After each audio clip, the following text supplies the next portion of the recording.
DMK நேற்றைய தினம் எங்களது ஆதவர்ஷன் அவர்கள் 900 கோடி வாங்கியதாக ஒரு குற்றச்சாட்டை பதிவு செய்கிறார். உடனடியாக நேரு எந்திரிச்சு இங்கே ஸ்டாலின் இல்லை, அவரை பற்றி பேச வேண்டிய அவசியம் இங்கே இல்லைன்னு சொல்கிறார். 1265 கோடியே 78 லட்சம் திமுக நிதியாக பெற்றிருக்கிறது. எங்களான்னு கேட்டால் கலைஞர் அரங்கம் கட்டணம்னு சொல்லி பிரமாண்டமாக கொண்டு ஈசிஆரில் ஒரு கட்டணத்தை அமைச்சர் ஆதவ வருஷம் கேட்டதில் என்ன தப்பு, ஆதாரத்தை கொடுங்கன்னு கேட்குறாங்க. உதயநிதி உடனடியாக எந்திரிச்சு சொல்கிறாரு, உங்கள் மாமா கிட்ட போய் கேள்வி சொல்கிறாரு. என் மாமா கிட்ட கேட்குறதுக்கு நான் இங்கே தொழில் வச்சு நடத்தலை.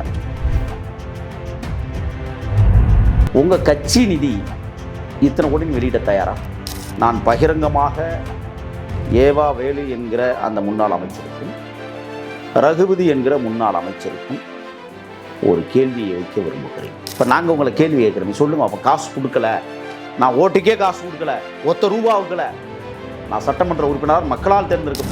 மரியாதைக்குரிய கர்நாடக முதலமைச்சர் என்ன சொன்னாங்க? தண்ணியே இல்லைன்னு சொன்னார். இங்கே இருக்கிற சில பேர் என்ன சொன்னாங்க? ஆமாம், குடிக்கிறதுக்கு போகத்தானே உங்களுக்கு விவசாயத்துக்கே கொடுக்க முடியும்னு சொல்லி பேசிய தலைவர்கள் இந்த மண்ணில் உண்டு. இன்றைக்கி மேகதாது பிரச்சனைக்கு ஒரு முடிவு காண்பதற்கு எல்லா வகையிலும் இன்றைக்கி தமிழ்நாடு முதலமைச்சர் அவர்கள், மாண்புமிகு முதல்வர் அவர்கள் இன்றைக்கி முயற்சி எடுத்துக் கொண்டிருக்கிறார். நிச்சயமாக 100% இல்லை, 1000% சொல்லுகிறேன். வீரப்பனார் இருக்கிற வரை மேகதாதுவை பற்றி பேசவே முடியாத கர்நாடகா, என் தலைவன் விஜய் முதல்வராக இருக்கிற வரை மேகதாதுவின் ஒரு செங்கலை கூட வைக்க முடியாது என்பதை நான் ஆணித்தரமாக பேசி. திமுக அறிஞர் அண்ணா தோற்றுவித்த காலத்தில் எப்படி இருந்ததோ அதை போல இல்லை. இன்னைக்கு ஒரு குடும்பத்தின் சொத்தாக மாற்றி இருக்கிற கொடூரக்காரர்கள் தலைமை பீடத்தில் இருக்கோம். நாங்கள் கேட்குற கேள்விக்கு பதில் சொல்ல முடியல, திணறீங்க, திக்கு முக்காடுறீங்க, ஒருத்தங்களை ஒருத்தன் பார்த்துக்கிறீங்க, நக்கல் வேற, நையாண்டி வேற, தொலைச்சுக்குவோம். இன்னைக்கு அம்மா உணவகத்திலிருந்து வருகிற வருமானம் லாபத்தை ஈட்டி இருக்கிறது என்று இன்னைக்கு உணவுத்துறை அமைச்சர் அறிவித்திருக்கிறார். அது எப்படி சாத்தியமானது இந்த அரசில், இந்த ஆட்சியில்? சொல்லுங்க பார்ப்போம்.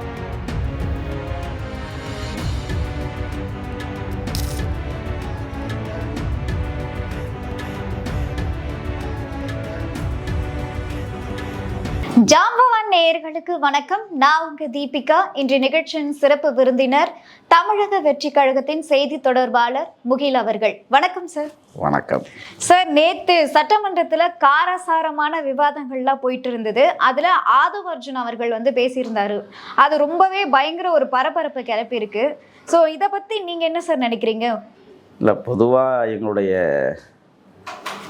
தளபதி முதலமைச்சர் கண் அசைவை அசைத்தாலே கருத்துக்கள் விழுகிற இடமாக இன்றைக்கு சட்டசபை வளாகம் மாறி இருக்கிறது.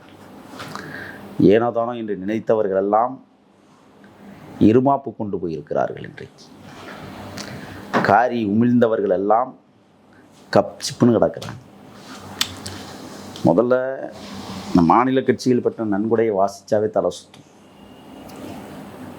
டிஎம்கே நேற்றைய தினம் எங்களது ஆதவர்ஷன் அவர்கள் 900 கோடி வாங்கியதாக ஒரு குற்றச்சாட்டை பதிவு செய்கிறார். உடனடியாக நேரு எந்திரிச்சு இங்கே ஸ்டாலின் இல்லை, அவரை பற்றி பேச வேண்டிய அவசியம் இங்கே இல்லைன்னு சொல்கிறாரு. அப்படி பார்த்தால் பெரியாரும் இல்லை, அண்ணாவும் இல்லை, அவர்களை பற்றி பேச முடியாமல் இருக்க முடியாது சபைக்குள். திமுக பெற்ற நிதி 365.78 கோடியை நன்கொடையாக பெற்றிருக்கிறது. 900 கோடியை சேர்த்தினா கூட. திரிணாமுல் காங்கிரஸ் டிஎம்சி 184 கோடியே 96 லட்சம் வாங்கியிருக்காங்க. ஒய்எஸ்ஆர் காங்கிரஸ் ஆந்திரா 140.4 கோடி டொனேஷன் பெற்றிருக்காங்க. தெலுங்கு தேசம் கட்சி டிடிபி 83.4 கோடி பெற்றிருக்கிறாங்க. அனைத்து இந்திய அண்ணா திராவிட முன்னேற்றக் கழகம் ஏஐஏடிஎம்கே 66 கோடி 30 லட்ச ரூபா வாங்கியிருக்காங்க. பிஜு ஜனதாதளம் பிஜேடி 60 கோடி ரூபாய். ஜார்க்கண்ட் முக்தி மோர்ச்சா 33.23 கோடி ரூபாய். சனசேனா கட்சி 25.33 கோடி. ஐக்கிய ஜனதாதளம் சேடியு 18.69 கோடி. இந்திய யூனியன் முஸ்லீம் லீக் ஐயுஎம்எல் 15 கோடியே 23 லட்சம் கோடி. சிபிஐ 9.16 கோடி, இந்த உண்டியல் குலுக்கிய கட்சி. எஸ்டிபிஐ 3.84 கோடி, இத்து போன நாம் தமிழர் கட்சி 2.87 கோடி, உருப்படாமல் போன தேசிய முற்போக்கு திராவிடர் கழகம் 50 லட்சம். 2024-25 இந்த கட்சிகளுடைய மொத்த மதிப்பீட்டு தொகை திரள் நிதியாக வாங்கியிருக்காங்க 1051 கோடியே 556 லட்சம் கோடி. 344.693 கோடி எங்கன்னா 23-24 கிட்டத்தட்ட ஆண்டுக்காண்டு இது உயர்ந்துள்ளே போகிறோம். இப்போ 900 கோடியை நீங்கள் சேருங்க, 1265 கோடியே 78 லட்சம் திமுக நிதியாக பெற்றிருக்கிறது. எங்கடான்னு கேட்டால் கலைஞர் அரங்கம் கட்டணம்னு சொல்லி பிரமாண்டமாக கொண்டே ஈசிஆரில் ஒரு கட்டடத்தை கட்டிக்கிட்டு இருக்கிறீங்க. எங்கே பணம் வைக்கிறதுன்னு தெரியாமையே உண்மையிலேயே கோடிக்கணக்கான பணங்கள் எங்கே இருக்குன்னா அறிவாலயத்துக்குள்ள தான் இருக்கிறதாக ஒரு சந்தேகம் நமக்கு ஏற்படுது. இப்போ எங்களுடைய அமைச்சர் ஆதவ் அர்ச்சனா கேட்டதில் என்ன தப்பு? ஆதாரத்தை கொடுங்கன்னு கேட்குறாங்க. ஆதாரத்தை கொடுக்குறதுல ஒன்றும் நேரமே ஆகாது. ஆதவ் அர்ச்சனாவுக்கு மாமட்டை வாங்கி இங்கிட்டு கொடுக்க போகிறாரு. உதயநிதி உடனடியாக எந்திரிச்சு சொல்கிறாரு, உங்கள் மாமாக்கிட்ட போய் கேளுன்னு சொல்கிறாரு. என் மாமா கிட்ட கேட்குறதுக்கு நான் இங்கே தொழில் வச்சு நடத்தலை, என்கிட்ட எந்த தொழிலும் இல்லை. உங்கள் அப்பா கிட்ட கேளு வாங்கினவன், எங்கள் அப்பாவை காணும், போ வீட்டில் போய் கேளு என்று நேற்று நடந்த இந்த எப்போதுமே இந்த அதிமுக திமுக எம்எல்ஏக்கள் அடிச்சுக்கிறது மாதிரி நினச்சாங்க. இங்கே தாவேகாவுடைய சட்டமன்ற உறுப்பினர்கள்லாம் வந்து மிக மிக யதார்த்தமாக மிக மிக மதிநுட்பத்தோட ஆற்றல் பூர்வமாக அறிவுபூர்வமாக பேசக்கூடிய ஆற்றல் மிகுந்த சட்டமன்ற உறுப்பினர்களை தலைவர் தேர்ந்தெடுத்திருக்கிறார் என்பதை இந்த தருதலைகளுக்கு புரியவே இல்லை. நேற்று வச்சு செஞ்சுட்டாங்க, முடிச்சுட்டாங்க நெருக்கி. நான் என்ன கேட்குறேன்னா, உங்கள் கட்சி நிதி இத்தனை கோடி வெளியிட தயாரா? ஏன் அதை மட்டும் வெளியிட மாட்டேங்கிறீங்க? ட்ரஸ்டின்னு சொல்லுவீங்க. கேட்டால் ஏன் ட்ரஸ்டில் உள்ள பணத்தை நீங்கள் வெளியிடக்கூடாதா? இல்லை, அதற்கான அவசியம் இருக்கா அப்படின்ற கேள்வி நான் என்ன கேட்குறேன்னா, திராவிட முன்னேற்ற கழகம் என்பது தமிழர்களுக்கான கட்சி நீங்கள் தானே சொல்கிறீங்க. தமிழர்கள் கேட்குறாங்க, சொல்லுங்கள் பார்ப்போம். எல்லாம் மொட்டையடித்து விட்டார்கள், தமிழ்நாட்டை கொள்ளையடித்து முடித்து விட்டார்கள். நான் கேட்குறேன், 16 கோடி பாலமெல்லாம் எந்திரிச்சு பேசலாமா? என்ன அருகதை இருக்குது அந்த 16 கோடி பாலத்துக்கு? என் முப்பாட்டன் கரிகால் சோழன் கட்டிய கல்லணை இன்றும் 2000 ஆண்டுகளாய் கம்பீரமாய் காட்சி தருகிறது. கட்டிய 3 மாதத்தில் மலையில் 16 கோடி பாலம் அடிச்சுட்டு போகுது கள்ளக்குறிச்சியில் சொன்னால் வெக்கமா இல்லை? கேவலமா இல்லது? அதாவது ஒரு பாட்டு உண்டு, என்ன தெரியுமா? சொட்ட விழுந்துருச்சே விக்கி வச்சுக்கலாம், மூஞ்சி கிழிஞ்சிருச்சே எங்கே முறையிடலாம். இது திமுகவுக்கு பொருந்தும். நேற்று மூஞ்சி இழிஞ்சு தொங்கி வெளியில் வராங்க இந்த ரகுபதினு ஒரு அமைச்சர், முன்னாள் சட்டத்துறை அமைச்சர். சட்டத்துறை அது இல்லாமல் அது என்ன அந்த கனிம வளத்துறை அமைச்சராகவும் கடைசி நேரத்தில் இருந்தார். எப்போ வந்தார்னா சகுபுரலி படுகொலை திருமயத்தில் நடைபெற்ற அந்த படுகொலைக்கு பிறகு மாறுறாரு. அதுக்கப்புறம் இவர் கொள்ளையடிச்சார். நான் பகிரங்கமாக ஏவா வேலு என்கிற அந்த முன்னாள் அமைச்சருக்கும் ரகுபதி என்கிற முன்னாள் அமைச்சருக்கும் ஒரு கேள்வியை வைக்க விரும்புகிறேன். என்ன கேள்வி? பணம் கொடுத்து வாக்கு வாங்கவில்லை என்று சத்தியமாக அண்ணா தலையில் செய்து கருணாநிதி தலையில் ஓங்கி அடித்து சத்தியம் செய்து சொல்ல முடியுமா? நீங்கள் உண்மையாகவே நேசிக்கிற தலைவர் கருணாநிதி என்றால் அவருடைய கல்லறையில் போய் நின்றுக்கிட்டு, நான் சத்தியமாக ஓட்டுக்கு காசே கொடுக்கல தலைவா, என்னை அவதூறு பரப்புகிறார்கள், நீ இருந்தா கேளு, நீ இருந்தீன்னா நல்லா கேட்ப, உடன்பிறப்பே உளுந்தம்பருப்பே கருவாட்டு குழம்பே கத்திரிக்காயே சுண்டைக்காயே மண்டைக்காயன்னு கேட்ப என்று கேட்பதற்கு இவர்களுக்கு தகுதி இருக்கிறதா? சட்டசபையில் இவர்கள் வந்து பேசுவதற்கு ஏதாவது தகுதி இருக்கிறதா? எந்த காசும் கொடுக்காமல் மக்களின் எதிர்க்கட்சி அப்படின்ற தகுதி இருக்கு இல்லையா அவங்களுக்கு கேள்வி கேட்கறதுக்கு? காசு கொடுத்து வந்தா எதிர்க்கட்சி ஆயிடலாம்ல. காசை கொடுக்காமல் ஆளுங்கட்சியாக வந்திருக்கிற அர்ப்பணிப்பு நிறைந்த மக்கள் தலைவனை பெற்றிருக்கிற தமிழக வெற்றி கழகம் ஒரு மகத்தான தலைவனை முதல்வராக வைத்திருக்கிறது. எங்களுக்கு பேசுவதற்கு உரிமை இருக்குங்க தமிழ்நாட்டில். அதே போல எதிர்க்கட்சிக்கும் பேசுறதுக்கு உரிமை இருக்கு இல்லையா? அதுதான் சொன்னேன். காசு கொடுத்து ஜெயிச்சு வந்தா கேள்வி கேட்பீங்களா? இப்போ நாங்கள் உங்களை கேள்வி கேட்குறோம், சொல்லுங்க. அப்போ காசு கொடுக்கல, நான் ஓட்டுக்கே காசு கொடுக்கல, ஒத்த ரூபாவுக்கல, நான் சட்டமன்ற உறுப்பினர் மக்களால் தேர்ந்தெடுக்கப்படும். ஏன் இதை நான் சொல்கிறேன்னு சொன்னால், மிஸ்டர் ரகுபதி நேற்று சொல்கிறார், திருமயம் தொகுதி மக்கள் என்னை கேள்வி கேட்க அனுப்பி வைத்திருக்கிறார்களாம். ஹே, காசு கொடுத்தா மக்கள் ஓட்டு போட்டார்கள். ஏன்னா திருமயம் தொகுதியை சார்ந்தவன் நான். என் வீட்டுக்குள்ளே நீ காசு கொடுத்துருக்க, ஆனால் வாக்கு எங்கே விழுந்தது? விசிலுக்கு விழுந்தது. அப்படி என்றால் நீங்கள் அனைவரும் போலியவாதிகள். சட்டசபைக்குள் இருப்பவர்கள் அனைவரும் போலியவாதிகள், மக்களால் முழுமனதாக அங்கீகரிக்கப்படாதவர்கள், காசு கொடுத்து வெற்றியை பறித்தவர்கள். இவன் எப்படி நல்லவனா இருக்க முடியும்? இவங்கெல்லாம் கேள்வி கேட்கறதுக்கு என்ன அருகதை இருக்குன்னு தான் நாங்கள் கேட்குறோம். மானம், சூடு, சொரணை, வெக்கம் எதுவுமே இல்லை. இல்லை, இதுக்கு அவங்க சமீபத்தில் கூட அனிதா ராதாகிருஷ்ணன் அவர்கள் வந்து என்ன சொல்லியிருந்தாருன்னா, நமக்கு ஓட்டு போடாதவங்க நம்மளுடைய காசை மட்டும் எதுக்கு வாங்கிக்கணும் அப்படின்ற மாதிரி அவரே வந்து பேசியிருந்தாரு. அப்படியா? கொள்ளையடிச்சிங்கல்ல, யாரை கேட்டு கொள்ளையடிச்சின்னு இப்போ நாங்கள் கேள்வி கேட்குறோம். நீங்கள் கொள்ளையடிச்சு சுருட்டிய பணத்தை எங்கள் மக்கள் வாங்கினார்கள், அது மக்கள் காசு தானே. அனிதாவுக்குலாம் நான் பதில் சொல்ல மாட்டேன். ஏன்னு கேட்குறீங்களா? அசிங்கத்திலும் அசிங்கமாய் வாழக்கூடிய ஒரு மிக மோசமான ஒரு மனித பிறவி.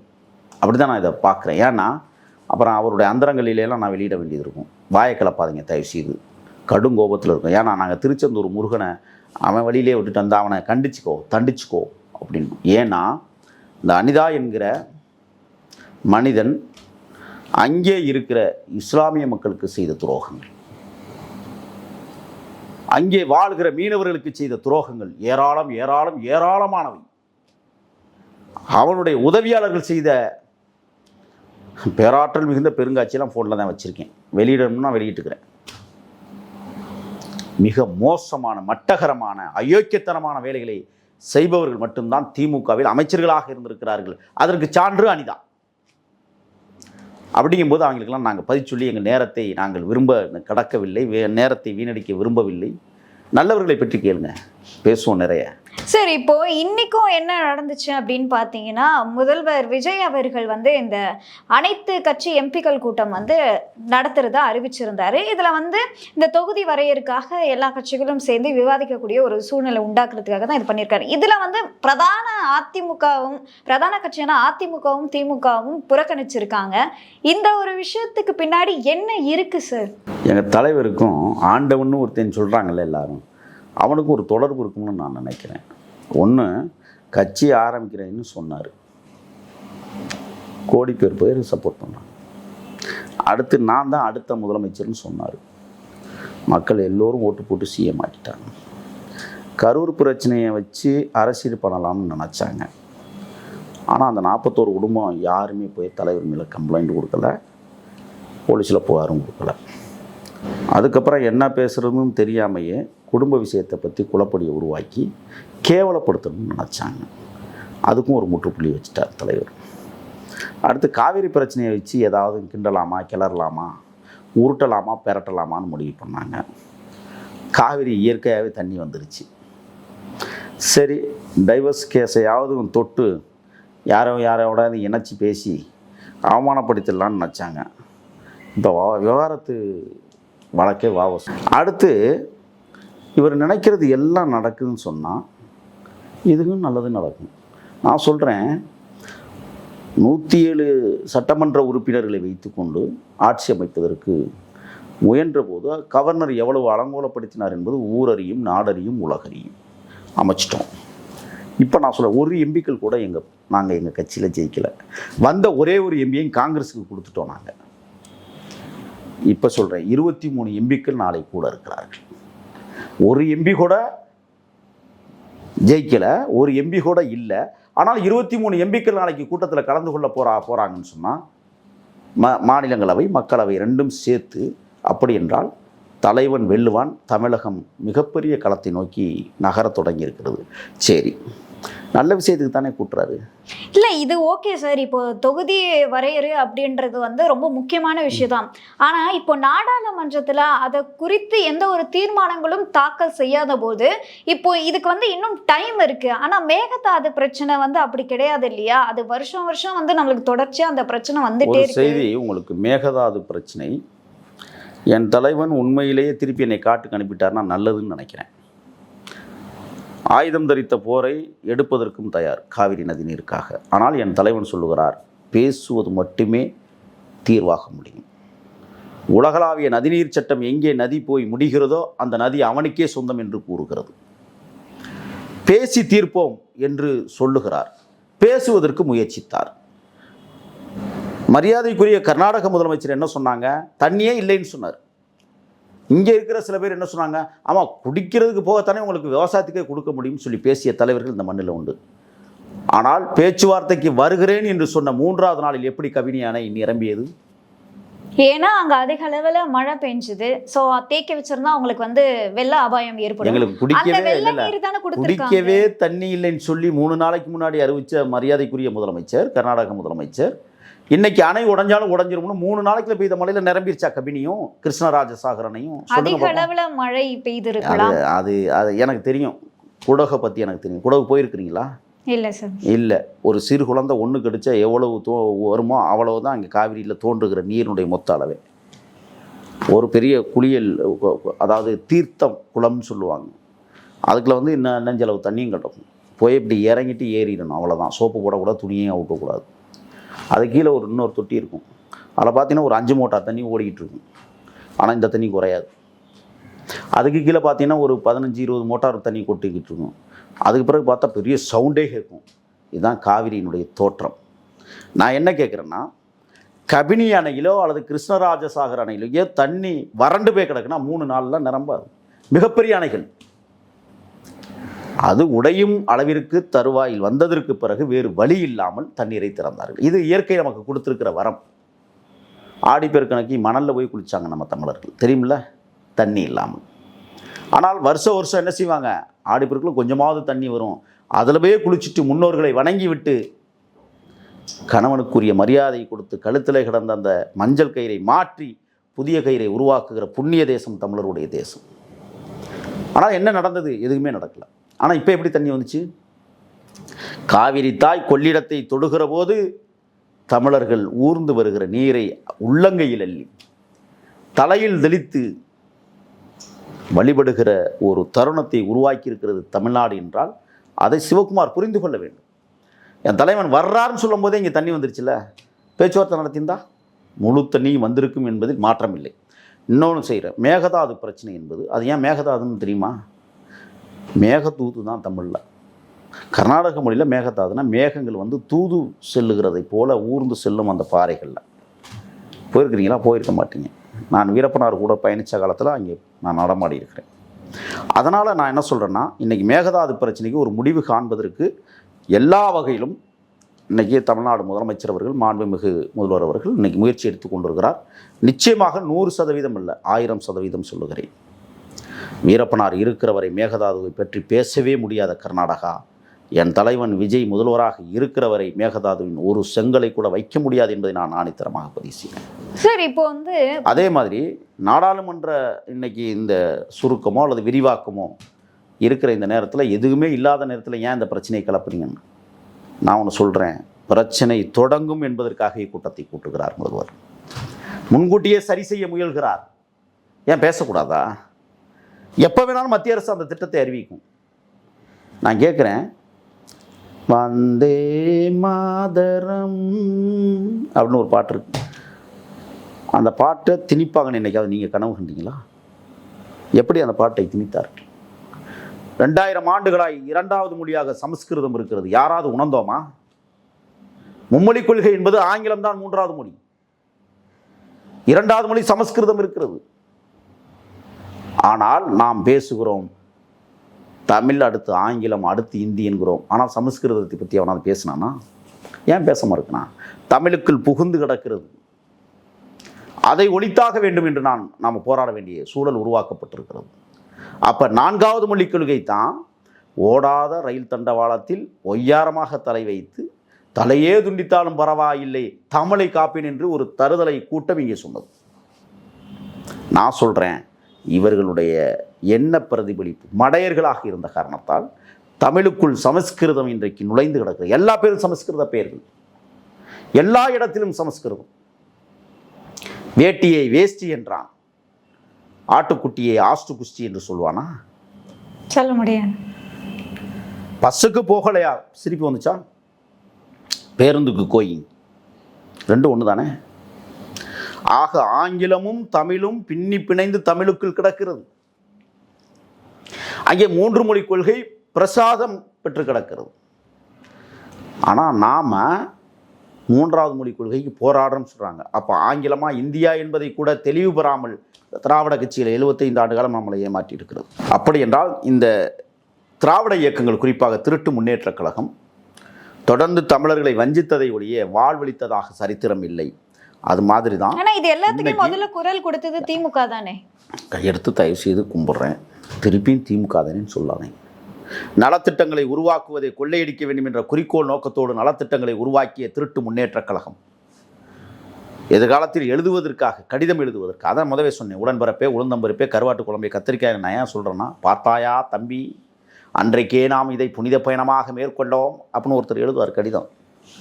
முரசொலியில் இவருக்கு எழுத தெரியாது, அது வேற. ஆக திராவிட முன்னேற்ற கழகம் தமிழர்களை வஞ்சிப்பதற்கு தோற்றுவிக்கப்பட்ட ஒரு இயக்கமாக மறிவிருப்பதற்கு காரணமே கருணாநிதி காலத்திற்கு பிறகுதான். பெருந்தகை பேரறிஞர் அண்ணா சொல்லுவார், மாற்றான் தோட்டத்து மல்லிகைக்கும் மனம் உண்டு என்று மனம் பரப்புவார். அந்த சித்திரம் இங்கே உண்டா? தமிழக வெற்றி கழகம் இன்றைக்கு தனியொரு பாதையில் தன்னந்தனியாக, உங்களைப் போல 27 கட்சிகளோடு கூட்டு சேர்ந்து ஓட்டுகள் பெறவில்லை.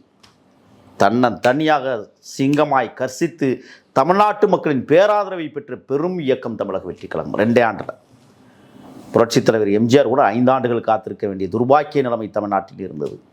ஆனால் என் தலைவன் விஜய் 2 ஆண்டுகளில் ஒரு மாபெரும் மகத்தான மக்கள் புரட்சியை வென்றெடுத்திருக்கிறார் என்றால், நாங்கள் கேட்குற கேள்விக்கு பதில் சொல்ல முடியல, திணறீங்க, திக்குமுக்காடுறீங்க, ஒருத்தங்களை ஒருத்தன் பார்த்துக்கிறீங்க, நக்கல் வேற, நையாண்டி வேற, தொலைச்சுப்பிடுவோம்.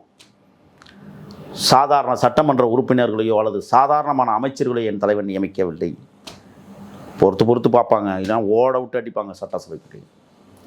காலம் காத்திருக்கிறது, பொறுத்துருங்க, நீங்கள் கொஞ்சம் காலம் பொறுத்து. இல்லை, சட்டசபையில் பட்ஜெட் தாக்கல்ல ஏகப்பட்ட விமர்சனங்கள் தான் தொடர்ச்சியாக வந்துட்டே இருக்கு. பனைமரத்துக்கு கூட பாதுகாப்பு கொடுப்பது விமர்சனமா? இல்லை சார், அதை முக்கிய கோரிக்கையை என்ன வைக்கிறாங்கன்னா, எல்லாருமே இந்த பட்ஜெட் பெருசா ஒரு மாற்றமே இல்லை, கடந்த ஆட்சியில என்னென்ன விஷயங்கள் குறிப்பிட்டிருந்தாங்களோ அதையே தான் நீங்க பெயர் மாற்றம் பண்ணி பேசிக்கிட்டு இருக்கீங்க அப்படின்னு சொல்றாங்க. அப்போ உங்க பேரை வைக்க சொல்றீங்களா? நான் கேட்குறேன், கருணாநிதி பேரை எல்லா பேருந்து முனையங்களையும் வச்சுருக்கேன். சாகும்போது கருணாநிதி என்ன முதலமைச்சரா? சொல்லுங்க. இல்லை, என்ன தியாகம் பண்ணிட்டார்னு சொல்லுங்க. கருணாநிதி என்ன தியாகம் பண்ணிட்டார்? தமிழை வாழ வைத்தாரா? எதையுமே செய்யாத ஒரு தலைவன் சொல்லிக் கொள்ளக்கூடிய ஒருவருக்கு தமிழ்நாடு முழுவதும் சிலை என்றால் அகற்றுவோம். நான் சொல்கிறேன். இன்னொன்று, திமுக அறிஞர் அண்ணா தோற்றுவித்த காலத்தில் எப்படி இருந்ததோ அதை போல இல்லை. இன்னைக்கு ஒரு குடும்பத்தின் சொத்தாக மாற்றி இருக்கிற கொடூரக்காரர்கள் தலைமைப்பிடத்தில் இருப்பவர்கள். வம்சாவளியாக நாம தான் இருக்கணும். கொள்ளையடிக்கிற பணம் பூரா என் கோடியில் தான் கொண்டாந்து கொட்டணும். பணமே பதுக்கி வைக்கிறதுக்கு இடமில்லை என்றால் பாதாளத்தில் கொட்டி வைங்கிற அளவிற்கு திமுக தலைமைகள் இன்றைக்கு வேலை செய்து கொண்டிருக்கிறார்கள். அதனால தான் எங்கள் அமைச்சர்கள் கேள்வி வைக்கிறாங்க, 900 கோடிக்கு பதிச்சுள்ளுன்னு சொல்கிறாங்க. சொல்ல முடிஞ்சதா? நாங்கள் இன்னொன்றையும் எழுப்புவோம், விரைவில் பொறுத்துருங்க. வெள்ளை அறிக்கையை வெளிவர இருக்கிறது ஒவ்வொரு துறை வாரியாக. பல லட்சம் கோடிகளை கொள்ளையடித்து நாட்டை சுரண்டி கொடுத்தவர்களை விடமாட்டோம். அதுதான் என் தலைமை சொன்னான், தொட்டவனையும் விடமாட்டோம், தொடுபவனையும் விடமாட்டோம், தொட நினைக்கிறவனையும் விடமாட்டோங்கிறது சாதாரண விடயம் அல்ல. சுற்றி சுழன்ற கஜானாவே காலிங்க. நீங்கள் நலத்திட்டங்களை உருவாக்குனீங்கல்ல, எல்லாம் கொள்ளையடிக்கிறதுக்கு தானே உருவாக்குனீங்க. இன்றைக்கி கல்வித்துறைக்கு ஒதுக்கிய மானிய கோரிக்கைகளை வெறும் 350 கோடியை வச்சு என்ன பண்ண முடியும்னு கேட்டாங்க.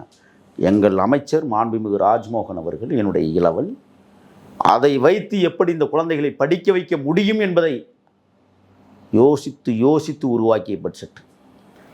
குழந்தைகளுக்கு பிரியாணியே போடுவோம்னு சொல்லிட்டார்ல. சீருடையை மாற்றுங்கள், சீருடையை மாற்றுவோம் என்று இன்றைக்கு உத்தரவு பிறப்பிக்கிற இடத்துல தமிழக அரசு இருக்கு. ஏன் ஒரு தனியார் பள்ளிக்கு சமமான உடைகளை அரசு பள்ளியில் படிக்கக்கூடிய மாணவ மாணவிகளும் அதை அனுபவிக்க வேண்டும் என்கிற அர்த்தத்தில் தான் இன்றைக்கு கல்வித்துறை மாற்றம் நடக்க இருக்குது. நீங்கள் கொண்டு வந்ததெல்லாம் திராவிட மாடல் என்கிற திருட்டு மாடல். நாங்கள் கொண்டு வருவது எல்லாம் மக்களின் வெற்றி மாடல். 2க்கு வித்தியாசம் இருக்குது. இது வெற்றி மாடல் அரசு.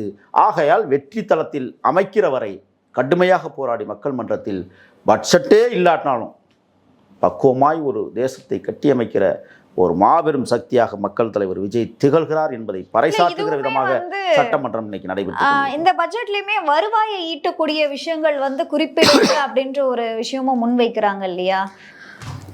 சாராய ஆலை அதிபரிடம் வாங்கிய அந்த பார்ட்டி ஃபண்டு என்று சொல்லக்கூடிய கட்சி நிதி இன்றைக்கு அரசு நிதியாக மாற்றம் செய்யப்பட்டிருக்கிறது. ஆண்டுக்கு 1200 கோடி ரூபாய் இன்றைக்கு அரசுக்கு வருவாயை ஈட்டித் தருகிற வகையில் இன்றைக்கி புதிதாக ஒரு கட்டமைப்பை உருவாக்கியிருக்கிறோம். நீங்கள் என்ன செஞ்சீங்க? அப்போ இதில் கொண்டு போய் சேர்க்கக்கூடாது நீங்கள் நினைக்கிறீங்களா? சொல்லுங்கள் பார்ப்போம். இன்றைக்கி ஒரு பேருந்து நிலையத்தை விட்டு வெளியே வருகிறது என்றால் அந்த பேருந்துக்கு நட்டத்தொகை 10,000 ஒரு நாளைக்கு. தெரியுமா உங்களுக்கு? அந்த பேருந்தை எப்படி இயக்குவது?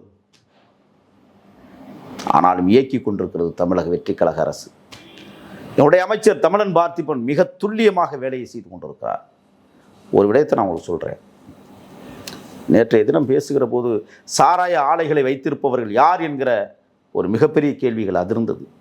திமுகவினுடைய எம்பிக்களும் அமைச்சர்களும் வழிநடத்துகிறார்கள். இப்போ தமிழ்நாட்டு கடைகளில் தமிழ்நாட்டில் தயாரிக்கிற மதுபானங்களை இல்லாத அளவிற்கு இன்றைக்கு மாறி போயிருக்கிறது. ஆந்திராவிலேருந்து வருது. ஏன்? உன்கிட்ட காசு கேட்டால் நான் திமுக ஆட்சி நடத்தினா தான் காசு கொடுப்பேங்கிற, கட்சி நிதியாக தான் நான் கொடுக்க முடியும்னு சொல்கிறேன். உன் கட்சிக்கு நீ நிதி கொடுக்கணும்னு நினைக்கிறேன். அரசு கசானாவுக்கு நிதி கொடுனா கொடுக்க மாட்டேன். இந்த அரசிற்கு காசு கொடுக்கிற அந்த மது ஆலைகள் இன்றைக்கு ஆந்திராவிலும் கேரளாவிலும் பாண்டிச்சேரியிலும் இருந்து சரக்குகள் வருகிறது என்றால் அவர்கள் தமிழ்நாடு அரசு கசானா காலியாக இருப்பதை உணர்ந்து அந்த திரள் நிதியை, அவர் கொடுக்கிற அன்பளிப்பு நிதியை இன்றைக்கு கட்சி சேராமல் அரசுக்கு சேர்க்கிற அற்புத ஒரு ஆற்றல் மிகுந்த ஒரு தன்மையை உருவாக்குகிற முதலமைச்சரை நாம் பெற்றுக்கிறோம் என்றால் பாராட்டாமல், தாளாட்டாமல், சீராட்டாமல் வசைபாடுவதை வாழ்க்கை என நினைத்து திருட்டு கும்பல்கள் வேலை செய்து கொண்டிருக்கிறதெல்லாம் எங்களுக்கு. சார், இதுல இன்னொரு புரட்சி ஒண்ணு வெடிச்சிருக்கு. ஆன்லைன் மூலமா மது பாட்டில்களை வாங்கிக்கலாம்னு சொல்லி தெரிவிச்சிருந்தாங்க இல்லையா? சோ இதுக்குமே நிறைய எதிர்ப்புகள்லாம் வர ஆரம்பிச்சு. அதாவது மது பாட்டில்கள் வீட்டுக்கு வராது, நீங்க பதிவு பண்ணிக்கலாம், அவ்வளவுதான்.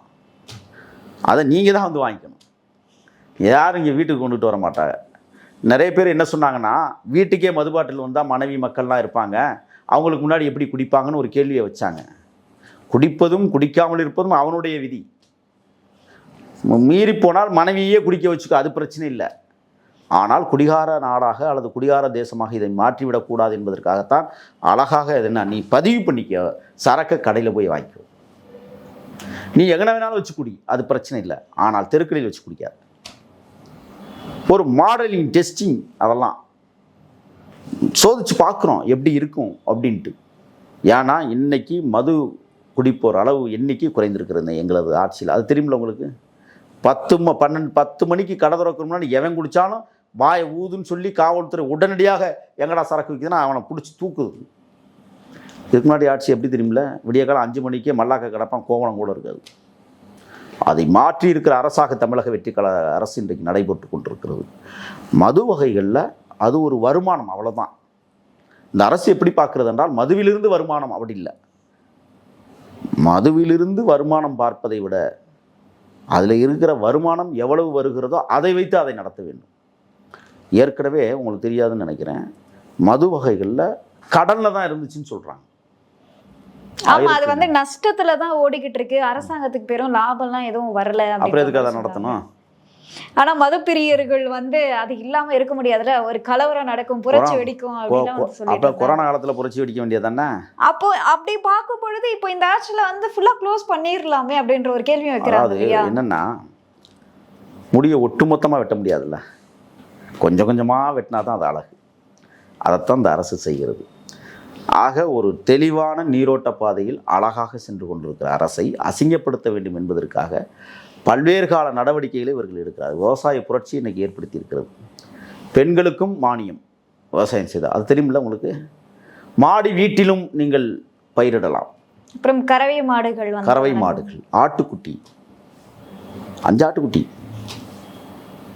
மக்களை அவருடைய வறுமையிலிருந்து பாதுகாக்க வேண்டிய பொறுப்புள்ள அரசாக இன்றைக்கு தலைவர் அரசு திகழ்கிறது. நீங்கள் என்ன செஞ்சீங்க? அம்மா உணவகத்தை இழுத்து மூடலாம்னு எல்லாத்தையும் டெமாலிசிஸ் பண்ணி விட்டீங்க. இன்றைக்கி அம்மா உணவகத்திலிருந்து வருகிற வருமானம் லாபத்தை ஈட்டி இருக்கிறது என்று இன்றைக்கி உணவுத்துறை அமைச்சர் அறிவித்திருக்கிறார். அது எப்படி சாத்தியமானது இந்த அரசில், இந்த ஆட்சியில்? சொல்லுங்கள் பார்ப்போம். எல்லாம் போலித்தனமான வேலைகளை செய்து லட்சம் கோடிகளை சுருட்டிய இந்த லட்சியவாதிகள் என்று சொல்லக்கூடிய திருட்டு முன்னேற்ற கழகத்தை மக்கள் ஒழித்தார்கள். நாடு செழித்து கொண்டிருக்கிறது. நல்லதொரு தீர்ப்பை மக்கள் வழங்கியிருக்கிறார்கள். நேர்மையான அரசு செயல்படுவதற்கு இன்னைக்கு சட்டசபையில் பேசணும். எதை பேசணும்? என்ன மக்களுக்கு செய்ய போறீங்க, ஏன் செய்யலை, காசு இல்லையா இருக்கா, இதை பற்றி பேசாமல் வந்திருக்கிற எதிர்க்கட்சியினர் எதை பற்றி பேசுகிறார்கள் என்றால் உங்களுக்கே அது நல்லா தெரியும். வேண்டா விவாதங்களோடு தொடங்குகிறார்கள். சபையிலிருந்து வெளிநடப்பு செய்வதற்காகவே அங்கே வந்து குழுமி இருக்கிறார்கள். கேள்விகளில் ஞானம் இல்லை, சொல்லுகிற பதிலை உள்வாங்குவதும் இல்லை. உருட்டு வேலையை திருட்டு திமுக செய்து கொண்டிருப்பதுதான் இன்னைக்கு சட்டசபை நடந்து கொண்டிருக்கிறது.